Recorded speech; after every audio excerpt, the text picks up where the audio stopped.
Gel.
Evet canlar, herkese selamlar.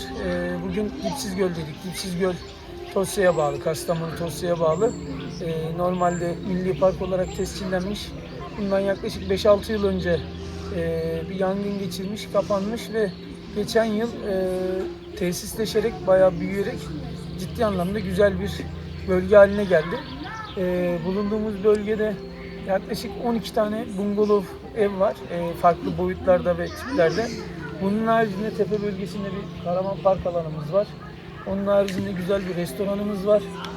Göl içinde tur atabileceğimiz 2 küçük teknemiz var. Bunların haricinde hemen arkamızda gördüğünüz alanda hem kendi ürünlerinizle gelip piknik yapabileceğimiz bir alanımız var. Hem de şu gördüğünüz küçük evlerde ocakbaşı mangal alanlarımız mevcut. Bölge kafa dinlemek için, kamp yapmak için, güzel bir hafta sonu kahvaltısı için gerçekten çok güzel bir atmosfere sahip. Kahvaltıda kişi başı serpme olarak veriliyor. Kişi başı ücretleri de şu anda 380 lira. Tesise giriş için 100 lira otopark ücreti ödemeniz gerekiyor. İstanbul Kastamonu yolundan yaklaşık 11 kilometre kadar kuzey tarafında dağ yoluna vuruyorsunuz. Tosya'ya çok yakın. Biz Kurşun'dan geldik. Kurşun'a da yaklaşık 70 kilometre mesafede. Çankırı bazlı bakarsak yine yaklaşık 70-75 kilometre mesafede bir alandan bahsedebiliriz. Hafta sonu ailenizle gelip çok güzel kahvaltı yapabileceğiniz bir alanı var. Yine karavanınızla gelip konaklayabileceğiniz bir alan şu anda hala yapım aşamasında güzel bir alan oluşturuyorlar. Yine çocuğunuzla, arkadaşlarınızla, dostlarınızla gelip huzurlu bir gün geçirebileceğiniz, bungalovlarda kalabileceğiniz güzel alanları mevcut. Hala yapımı devam eden yerler gördük. 1-2 yıla çok daha güzel bir alan olacağı kesin. Tavsiye eder miyiz? Bence kesinlikle gelinip görülmesi gereken yerlerden biri. Sizi şimdi ne yapıyoruz? Bu güzelliklerle baş başa bırakıyoruz.